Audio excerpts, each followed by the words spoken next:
आज हम लोग इलेक्ट्रोस्टैटिक जो कि क्लास 12 फिजिक्स का फर्स्ट चैप्टर है उसे पढ़ने जा रहे हैं और कोशिश करेंगे कि एक ही वीडियो में सब कुछ आपको समझा दिया जाएगा और साथ में आपको नोट्स भी दिए जाएंगे।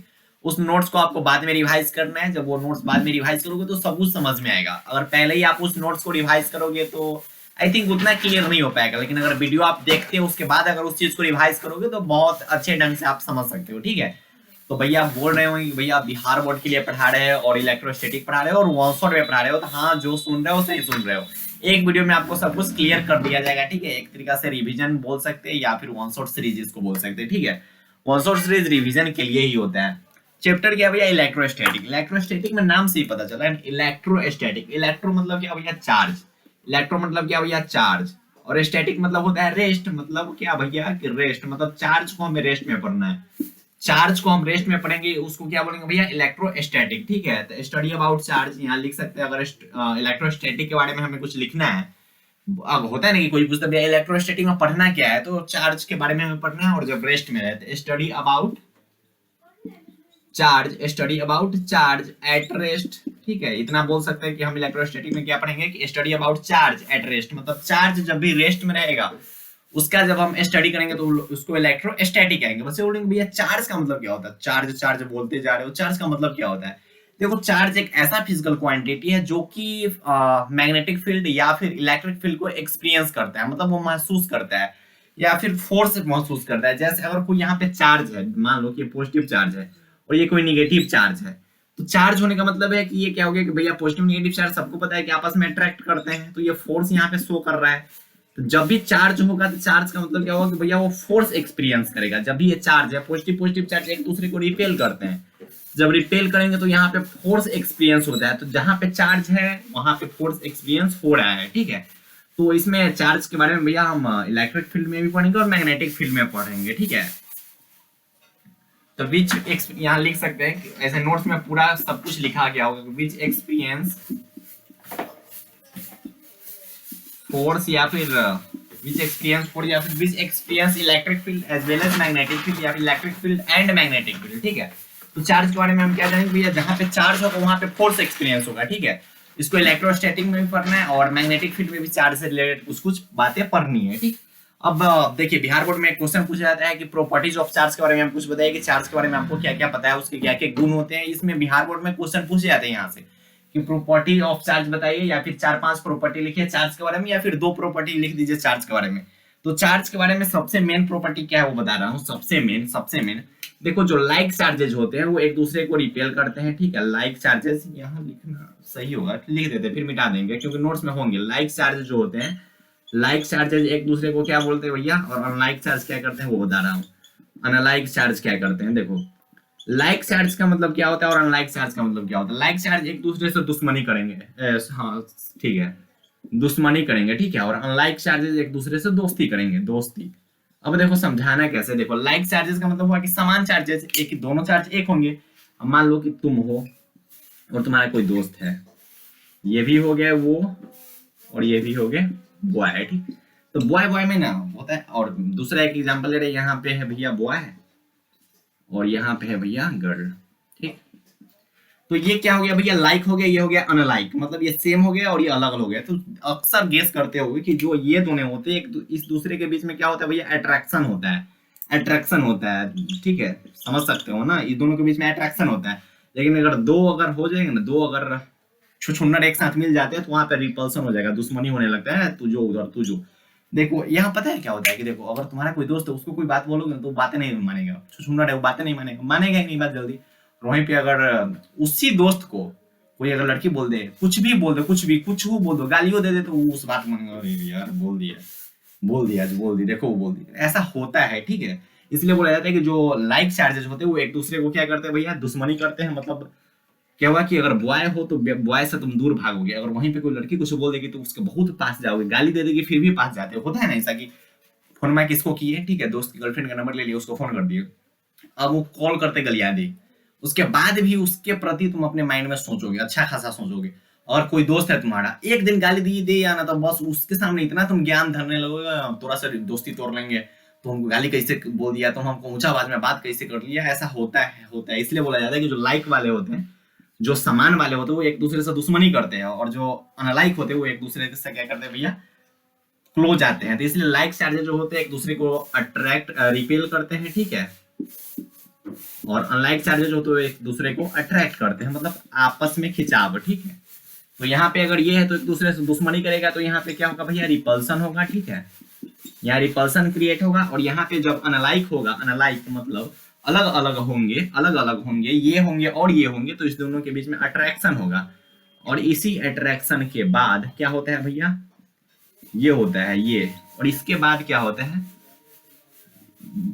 बड़का अक्षर में लिख देते हैं, जिंदगी की बर्बादी,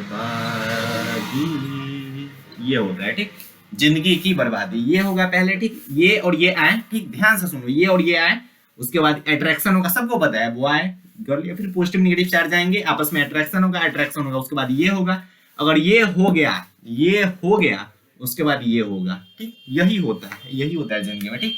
तो लाइक चार्जेज जो होते हैं एक दूसरे को रिपेल करते हैं, और अनलाइक चार्जेज होते हैं एक दूसरे को अट्रैक्ट करते हैं। चार्ज हमेशा क्वांटाइज्ड फॉर्म में होता है। क्वांटाइज्ड फॉर्म का मतलब क्या होता है, यहाँ पे इसको बोलते हैं quantized, quantized form. Quantized form का मतलब क्या होता है, बोलो बोलो। क्वांटाइज्ड फॉर्म का मतलब होता है, होता है ना, 1.5 गो 2 गो 1.5 गो 2.5 गो 1.25, ये टाइप का कुछ नहीं होगा। जब भी होगा तो इंटीग्रल फॉर्म में होगा। चार्ज हमेशा इंटीग्रल फॉर्म में होगा। इसको हम मिटा देते हैं, ठीक है, इसको मिटा देते हैं, ठीक। लेकिन ये ध्यान रखना है लाइक चार्जेस और अनलाइक चार्जेस क्या होता है, ठीक। लाइक चार्जेस और अनलाइक चार्जेस के बीच में क्या होता है ये ध्यान रखना, इसको हम मिटा रहे हैं, ठीक है। देखो यहाँ पे है कि क्वांटाइज्ड फॉर्म का मतलब होगा कि हमेशा जो होते हैं वो इंटीग्रल फॉर्म में होगा। चार्ज अगर कभी भी होगा तो वो इस टाइप का होगा। यहाँ पे इंटीजर है, दो एक इंटीजर है, 2e 4e 5e, ई टाइप का होगा। ऐसा नहीं होगा 1.5e, कभी भी नहीं होगा। 2.5e कभी भी नहीं होगा। 2.3e कभी भी नहीं हो सकता। चार्ज हमेशा क्वांटाइज्ड फॉर्म में होता है। यहाँ पे जो n है, n का मतलब होता है इंटीजर, ठीक है। तो चार्ज ऑलवेज क्वांटाइज्ड फॉर्म में होते हैं। आप नोट्स जब पढ़ोगे तो अब आपको पूरा इजीली समझ में आ जाएगा। मैं यहाँ पे समझा रहा हूँ नोट्स के थ्रू आपको। क्या होता है भैया, वो होते हैं ना क्या, थियरी आपको नोट से पढ़ना है, लेकिन यहाँ पे मैं समझा रहा हूँ आपको। एक बॉडी से दूसरे बॉडी में आप ट्रांसफर कर सकते हो। अगर कोई चार्ज है तो उसको एक बॉडी से दूसरे बॉडी में ट्रांसफर कर सकते हो। जैसे देखो देखो, ये कोई बॉडी है जो कि चार्ज है, ठीक, इस पर पॉजिटिव चार्ज है और इस पे नेगेटिव चार्ज है ना। ये इस पे पॉजिटिव चार्ज है, और मान लो ये अनचार्ज है, इसमें कोई चार्ज नहीं। तो इसके पास अगर इसमें टच कर दिए ना, इसमें अगर टच कर दिए तो आपस में चार्ज ट्रांसफर हो जाएगा। अगर एक बॉडी में चार्ज है, एक बॉडी में चार्ज नहीं है, तो अगर आपस में इसको टच करोगे तो एक दूसरे में बॉडी में क्या होगा भैया, चार्ज का ट्रांसफर हो जाएगा। तो इसलिए बोला जाता है कि जो चार्ज होते हैं वो एक बॉडी से लेकर दूसरे बॉडी में चले जाते हैं, ठीक। ये सब क्लियर हो गया। उसके बाद है कि can not exist without mass. Charge कभी भी मास के बिना नहीं हो सकता है, ठीक। ये इसके प्रॉपर्टीज है। ये प्रॉपर्टीज अगर आपसे पूछे जाएंगे बिहार बोर्ड के एग्जाम में तो आपको यही सब लिखना है। और जब आपको नोट्स मिलेंगे, नोट्स में और अच्छे ढंग से लिखा गया है। यह मैंने शॉर्टकट फॉर्म में समझाने के लिए लिख दिया है। इसका ऐसा यूनिट क्या होता है भैया, कूलाम होता है। इसका ऐसा यूनिट क्या होता है, कूलाम होता है। तो ये हो गया हमारा प्रॉपर्टीज ऑफ चार्जेस। चार्जेस के बारे में हमें इतना ही कुछ जाना था। इसके अलावा हमें चार्ज के बारे में ज्यादा कुछ जाने की जरूरत नहीं है।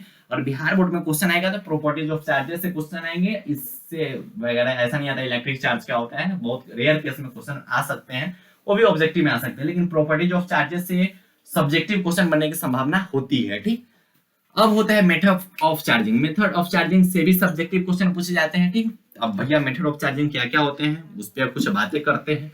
अब बताइए कि मेथड ऑफ चार्जिंग, ये भी बड़ा मजेदार टॉपिक है। इसमें भी मजा आएगा। देखो मजा क्या आएगा जिंदगी में, जिंदगी में मजा क्या आएगा, मजा मजा बोल रहा है कि हमको आ चुका है। ओहो, तब जल्दी बर्बाद होने वाले हो तुम। देखो मेथड ऑफ चार्जिंग में 3 मेथड होते हैं। मतलब मेथड ऑफ चार्जिंग का मतलब होता है कि किसी बॉडी को चार्ज करना है, ठीक। मेथड ऑफ चार्जिंग मतलब चार्ज करने का तरीका। तो 3 चार्जिंग का मेथड होता है। पहला होता है भैया फ्रिक्शन, दूसरा होता है इंडक्शन, तीसरा होता है कंडक्शन। अब तीनों पे बारी बारी बातें करते हैं। पहला जो फ्रिक्शन है, फ्रिक्शन में क्या होता है कि फ्रिक्शन, इसको अगर देहाती भाषा में बोल दे तो रगड़ने से, ठीक है, घसने से। जैसे मान लो कि मेरे पास ये है, ठीक, और ये एक रॉड है, ठीक, एक रॉड है और ये एक सिल्क है। ये एक रॉड है और ये एक सिल्क है। अगर मैं इस बॉडी को इस पे ऐसे रगड़ रहा हूँ तो इस बॉडी में पॉजिटिव चार्ज आएगा और इसमें निगेटिव चार्ज आ जाएगा। इस रॉड पे पॉजिटिव चार्ज आ जाएगा, इस पे निगेटिव चार्ज आएगा। मतलब घर्षण करने से, फ्रिक्शन करने से बॉडी में क्या हो जाता है, चार्ज उत्पन्न हो जाता है, इसी और बॉडी वो चार्ज हो जाता है। तो अगर देहाती भाषा में बच्चे बोलेंगे भैया देहाती भाषा हम थोड़ी लिखेंगे एग्जाम में, तो इसलिए तो बोल रहा हूँ कि नोट्स आपको दे रहा हूँ। नोट्स में पूरा प्रॉपर भाषा लिखा गया हुआ है। देखो मेरे पास यहाँ नोट्स होंगे, ठीक। हाँ देखो नोट्स में दिखा देता हूँ। दिख रहा होगा। मेथड ऑफ चार्जिंग, फ्रिक्शन के बारे में इतना कुछ लिखे हुए हैं, इंडक्शन के बारे में इतना कुछ लिखे हुए हैं, कंडक्शन के बारे में इतना कुछ लिखे हैं। इधर देखो, इधर देखो, properties of charges, electric charge के बारे में इतना कुछ लिखा है, प्रॉपर्टीज ऑफ चार्जेस के बारे में इतना कुछ लिखे हुए, लेकिन समझाना है आपको, इसलिए मैं वहां पे शॉर्टकट फॉर्म में समझा देता हूँ। बाद में आप नोट्स पढ़ो, बहुत अच्छा ढंग से समझ में आएगा। अब यहाँ पे नोट्स में अच्छा ढंग से लिखा गया हुआ बुक का भाषा, और यहाँ पे फ्रिक्शन का मतलब यहाँ पे समझाने के लिए लिख दे रहा हूँ कि रगड़ने से, ठीक, जब भी रगड़ने से चार्ज का ट्रांसफर, रगड़ने से जब चार्ज उत्पन्न हो जाए तो उसको बोलते हैं फ्रिक्शन वाला मेथड। मान लो कि एक रॉड है और एक सिल्क है, उसको रगड़िएगा ना तो रॉड में पॉजिटिव चार्ज आ जाएगा और सिल्क में नेगेटिव चार्ज आएगा, तो इसी को बोलते हैं भैया फ्रिक्शन, मतलब रगड़ने से जो चार्ज उत्पन्न होता है उसको बोलते हैं फ्रिक्शन मेथड, ठीक। बी क्या है भैया, बी है इंडक्शन। इंडक्शन से पहले कंडक्शन देख लेते हैं, इंडक्शन से पहले कंडक्शन देख लेते हैं। कंडक्शन, कंडक्शन में क्या होता है, इस नाम से पता चला, कंडक्शन मतलब क्या करना, कांटेक्ट मिलाना। कंडक्शन मतलब कांटेक्ट मिलाना। अगर बोला जाए अपनी भाषा में, बिहार की भाषा में, तो इसको बोल सकते हैं कि टच करने से, ठीक, टच करने से, ठीक, टच करने से, टच करने से, ठीक। कंडक्शन का मतलब क्या होता है, टच करने से। जब भी बॉडी में बॉडी अगर टच कर रहा है तो वहां पे चार्ज का ट्रांसफर हो रहा है। जैसे अगर ये कोई बॉडी है जो अनचार्ज है, मतलब इसमें कोई चार्ज नहीं है, अगर ये कोई बॉडी है जिसमें कोई चार्ज है, ठीक, तो जब ये अनचार्ज बॉडी में ये चार्ज बॉडी अगर टच कर रहा है तो इसका मतलब हुआ है कि ये जो अनचार्ज बॉडी है वो भी चार्ज हो जाएगा, ठीक। इसको कहते हैं कंडक्शन, मतलब टच करने से। जब ये बॉडी टच किया तो टच करने से इसमें क्या होता है भैया, चार्ज का ट्रांसफर हो जाता है, या फिर बॉडी जो होते हैं वो अनचार्ज से चार्ज हो जाते हैं। तो टच करने से जिसमें हो रहा है उसको क्या बोलेंगे भैया, कंडक्शन। इसमें देखो प्रॉपर वे में यहाँ पे लिखा गया हुआ है कंडक्शन के बारे में। When an insulated conductor is brought in contact with a charged body and it gets the same charge as the charged body, then conduction takes place। मतलब क्या होता है कि मतलब चार्ज बॉडी है, कोई अनचार्ज बॉडी है जो आपस में टच कर रहा है, ठीक है, तो वहां पे चार्ज हो जाता है। Conduction is only possible in the conductor, not possible, ठीक। अब उसके बाद भैया इंडक्शन। इंडक्शन में क्या होता है कि भैया इसमें ना टच नहीं करना होता है आपको, इसमें ना टच नहीं करना है, विदाउट टच किए चार्ज कर देना है। बच्चे बोलेंगे विदाउट टच किए कैसे चार्ज हो जाएगा, विदाउट टच किए कैसे चार्ज होगा भैया, हमको समझ नहीं आ रहा है। बच्चे इन दोनों को समझ जाते हैं और इनको नहीं समझ में आते हैं, इनको समझ में नहीं आते। इसका अगर बुक का भाषा में देखो, बुक का भाषा में क्या लिखा गया हुआ है कि if a charge body is brought near to a neutral body, मतलब क्या हुआ कि एक कोई चार्ज बॉडी है, जैसे पहले पहले बुक का भाषा समझा देता हूँ। The charge body will attract opposite charges and repel the single charges present in the neutral body, ठीक। देखो देखो, अब देखो, ये कोई बॉडी है जो कि न्यूट्रल है, ठीक, और ये कोई बॉडी है जो कि चार्ज है, ठीक। ये कोई बॉडी है जो कि न्यूट्रल है और ये कोई बॉडी है जो चार्ज है। मान लो कि इसमें क्या भैया, पॉजिटिव चार्ज है, ठीक, इस बॉडी में पॉजिटिव चार्ज है और ये बॉडी न्यूट्रल है, इसमें पॉजिटिव निगेटिव दोनों बराबर है और इसमें पॉजिटिव चार्ज है। तो जब भी इस बॉडी का जो इसमें पॉजिटिव है, तो ये पॉजिटिव चार्ज वाला बॉडी जब ये न्यूट्रल के पास आएगा तो इस न्यूट्रल बॉडी का जो पॉजिटिव निगेटिव बराबर होंगे, तो इसमें इसका जो इलेक्ट्रॉन होगा या फिर कुछ भी होगा, तो ये पॉजिटिव बॉडी को देखकर पॉजिटिव वाला तो दूर भागेगा। तो मान लो कि इस कोना पे नेगेटिव आ जाएंगे, क्यों, क्योंकि ये पॉजिटिव है, और पॉजिटिव को देख के इस कोना पे आ जाएंगे पॉजिटिव वाले, ठीक। ये अगर पॉजिटिव चार्ज बॉडी है और ये न्यूट्रल बॉडी है, तो पॉजिटिव बॉडी जब इसके पास जाएगा तो पॉजिटिव चार्ज इस कोना पे आ जाएंगे, दूर भागेंगे इससे, और नेगेटिव वाले यहाँ पे आ जाएंगे, ठीक, नेगेटिव वाले यहाँ पे आएंगे। अब पॉजिटिव नेगेटिव चार्ज अलग अलग हो गए। अब तीसरा मैं कोई बॉडी लाया, तीसरा बॉडी अगर इसमें जो कि जिसके पास कोई चार्ज नहीं है, ठीक, और तीसरा बॉडी अगर मैं यहाँ पे टच करा दे रहा हूँ तो ये बॉडी चार्ज हो रहा है, ठीक। ये बॉडी चार्ज नहीं था, अगर तीसरा बॉडी यहाँ पे टच हो रहा है तो वो बॉडी चार्ज हो गया है। इसी को बोलते हैं भैया कंडक्शन वाला मेथड। ये थोड़ा समझने में आपको दिक्कत हो सकता है, समझ में नहीं आता है जल्दी, लेकिन इसका थ्योरी आप पढ़ोगे तो समझ में आ जाएगा। मतलब इसमें क्या होता है कि बिना टच किए, ठीक है, ये व्हाट्सएप वाला भाषा लिख देता हूँ कि बिना टच किए, बिना टच किए कुछ कुछ हो जाता है। बच्चे बोलेंगे काश काश काश जिंदगी में भी ऐसा होता कि जिनको हम चाह रहे हैं उनको बिना टच किए कुछ हो जाता। मतलब गलत कुछ मत समझना, मतलब बिना टच किए कुछ फील हो जाता है, ये टाइप का होता है। तो जिंदगी में ऐसा कुछ नहीं होता है, ठीक, लेकिन आई थिंक अब तो मजनूए जाने, लैला ही जाने, अब तो उन दोनों का मैटर है। पहला हो गया फ्रिक्शन मतलब रगड़ने से, दूसरा हो गया भैया कंडक्शन मतलब टच करने से, तीसरा हो गया इंडक्शन मतलब बिना टच किए। अब इसका बच्चे बोलेंगे भैया बिहार बोर्ड में थोड़ी आता है, हम थोड़ी लिख देंगे कि रगड़ने से, टच करने से, बिना टच करने से। मैं बार बार बोल रहा हूँ कि यहाँ पे आपको समझाया गया है और इसका जो प्रॉपर लैंग्वेज में लिखा गया हुआ है वो आपको नोट्स जो मिलेंगे, बच्चे नोट्स नोट्स बोल रहे हो, समझ में आ रहा है नोट्स कहाँ मिलेंगे। नोट्स या तो चैनल के डिस्क्रिप्शन बॉक्स में कोई लिंक दिया गया हो वहां पे मिल सकता है चांस से, या फिर टेलीग्राम पे आप जाकर सर्च कर सकते हैं, केटी बिहार बोर्ड नाम से एक चैनल आएगा, ठीक है, टेलीग्राम पे, वहां पे आपको शॉर्ट नोट्स क्विज वगैरह बहुत कुछ वहां पे मिलते हैं, ठीक। तो मेथड ऑफ चार्जिंग में ये 3 मेथड है। उसके बाद अगर देखा जाए तो प्रॉपर्टी, इसमें अगर इस टॉपिक में बोला जाए तो क्या क्या इंपॉर्टेंट है भैया, तो प्रॉपर्टीज ऑफ चार्ज अच्छे से देख लेना, ठीक है। यहाँ से सब्जेक्टिव बनने की संभावना होती है, ठीक है, सब्जेक्टिव यहाँ से बनने की संभावना होती है। और यहाँ पे भैया मेथड ऑफ चार्जिंग से भी सब्जेक्टिव बनने की संभावना होती है, सब्जेक्टिव बनने की संभावना होती है। इसके बाद हम लोग देखेंगे भैया कूलम्ब्स लॉ, ठीक। मैं साइड हो जाता हूँ, उसके बाद देखते हैं। इसमें से नोट्स शायद ही इतना का नोट्स आप बना सकते हो, बाकी इसमें नोट्स ही क्या बनाऊंगा, नोट्स आपको दे दिए जाएंगे, ठीक है। तो उसके बाद देखेंगे कूलम्ब्स लॉ। अब आगे बढ़ते हैं कूलम्ब्स लॉ के बारे में। भैया कूलम्ब्स लॉ क्या होता है, देखो तो इसमें कुछ टॉपिक्स है जैसे प्रिंसिपल ऑफ सुपरपोजिशन, ये भी हम देखेंगे क्योंकि इससे क्वेश्चन आते हैं, और कूलम्ब्स लॉ से भी क्वेश्चन आते हैं। तो इसमें मेन दो टॉपिक है, एक कूलम्ब्स लॉ, दूसरा है प्रिंसिपल ऑफ सुपरपोजिशन। तो कूलम्ब्स लॉ क्या होते हैं, तो कूलम्ब्स लॉ क्या होता है कि force of attraction between two point charges. इसका मतलब हुआ या तो अट्रैक्शन हो सकता है या फिर रिपल्सन हो सकता है। अट्रैक्शन कब होगा भैया, जब अनलाइक चार्जेस होंगे, जब पॉजिटिव निगेटिव होंगे तब अट्रैक्शन होगा, जब आप और वो तो अट्रैक्शन। और रिपल्सन कब होगा भैया, तो जब लाइक चार्जेस होंगे तब क्या होंगे भैया, रिपल्सन होगा, ठीक। तो यहाँ पे क्या है, ये Q1 Q2 क्या डिनोट कर रहा है भैया, पॉइंट चार्जेस। यहाँ पे अगर लिख दिया जाए Q1 क्या है भैया और Q2 क्या है, पॉइंट चार्जेस है। Q1 एंड Q2 जो है वो क्या है भैया, पॉइंट चार्जेस है। Q1 और Q2 क्या है, पॉइंट चार्जेस है, ठीक, पॉइंट चार्जेस। वहां पे जब आप बोर्ड में लिखोगे तो ये लिखना पड़ेगा, ठीक। और इसके बीच का डिस्टेंस क्या है भैया, आर। आर जो है डिस्टेंस बिटवीन पॉइंट चार्जेस, ये लिखना पड़ेगा कब, जब आप बोर्ड एग्जाम में जब आप लिखोगे कूलम्ब्स लॉ के बारे में, तो ये सब चीजें लिखना पड़ेगा। तो देखो जो कूलम्ब्स लॉ होता है वो क्या होता है, फोर्स ऑफ अट्रैक्शन या फिर repulsion between two point charges.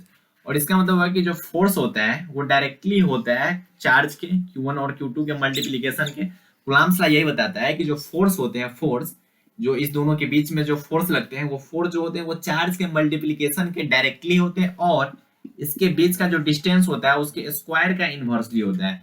इसके डिस्टेंस के स्क्वायर का इनवर्सली होता है और डायरेक्टली होता है इस चार्ज के मल्टीप्लिकेशन के। इसी को कहते हैं कूलम्ब्स लॉ, ठीक।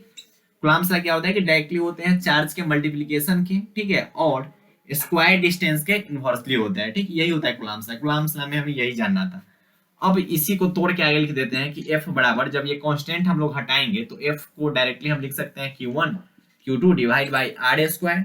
तो इसी जब ये जो इनवर्सली जो डायरेक्टली वाला साइन होता है ये जब हटता है तो इसके जगह पे एक कांस्टेंट का यूज किया जाता है, तो उसी कांस्टेंट को कहते हैं K। तो K बराबर हो गया F बराबर हो गया K Q1 Q2 by R square.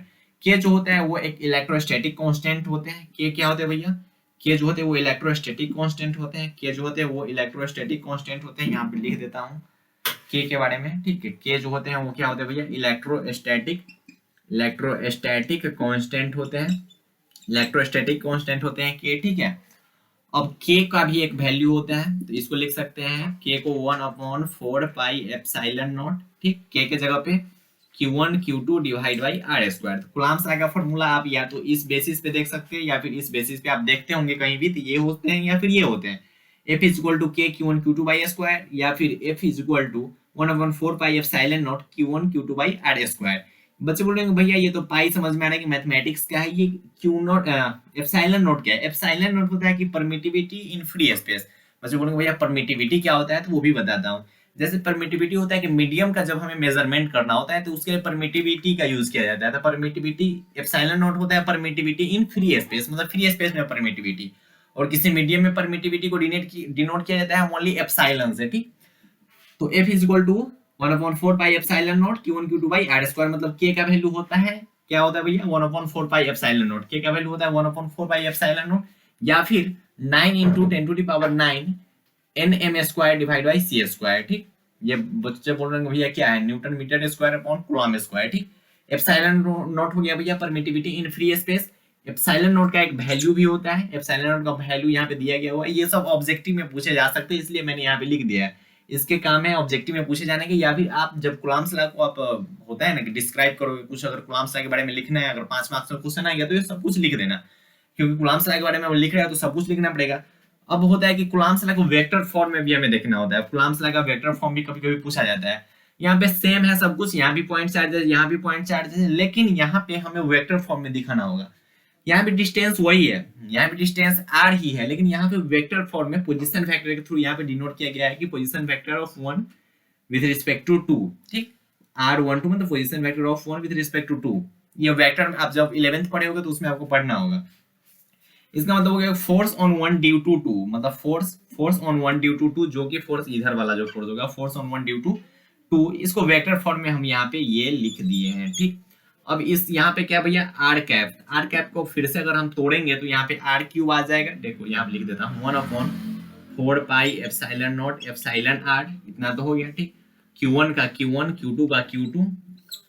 अब इस कैप को, आर कैप को अगर तोड़ते हैं तो यहाँ पे हो जाएगा कि आर वेक्टर अपॉन R21, ठीक। ओनली R21, यहाँ पे तो R21 का स्क्वायर है ये, तो लास्ट में ये दोनों एक साथ बन के क्या हो जाएंगे, गुना होके भैया यहाँ पे क्यूब हो सकते हैं। तो वेक्टर फॉर्म का जब आप फॉर्मूला देखते हुए तो इस फॉर्म में होगा, नीचे क्यूब होगा, ऊपर आर वेक्टर होगा। क्यों? क्योंकि यहाँ पे हम आर कैप को यहाँ पे यूनिट वेक्टर को तोड़ दिए हैं, ठीक। यूनिट वेक्टर को तोड़ने के बाद यहाँ पे आर वेक्टर आ गया और यहाँ पे आर क्यूब आ गया, क्योंकि वो मल्टीप्लीकेशन हो गया।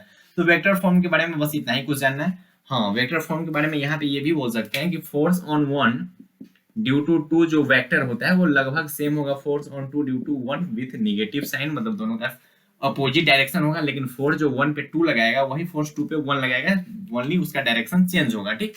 ये चीज भी आप देख लेना, वो ऑब्जेक्टिव में पूछे जा सकते हैं। यहाँ पे बच्चे बोलेंगे भैया परमिटिविटी मैंने बता ही दिया कि मेजरमेंट होना चाहिए किसका भैया, मीडियम का, ठीक। एक होता है रिलेटिव परमिटिविटी, एक होता है परमिटिविटी, दूसरा होता है रिलेटिव परमिटिविटी। रिलेटिव परमिटिविटी को के से डिनोट किया जाता है, वो होता है परमिटिविटी ऑफ मीडियम अपॉन उसका रेशियो होता है, मतलब ratio upon permittivity in free space. इसको हम देखो, आपके पास जो नोट्स मिलेंगे उस नोट्स में सब कुछ एक्सप्लेनेशन फॉर्म में दिया गया हो, लेकिन यहाँ पे मैंने शॉर्ट फॉर्म में लिखा है। यहाँ पे एक ratio of permittivity in medium upon permittivity in free space, यही होता है भैया रिलेटिव परमिटिविटी। इसका डायमेंशन होता है परमिटिविटी का। ये सब ऑब्जेक्टिव में पूछे जाने की संभावना है, इसलिए मैंने यहाँ पे लिख दिया है।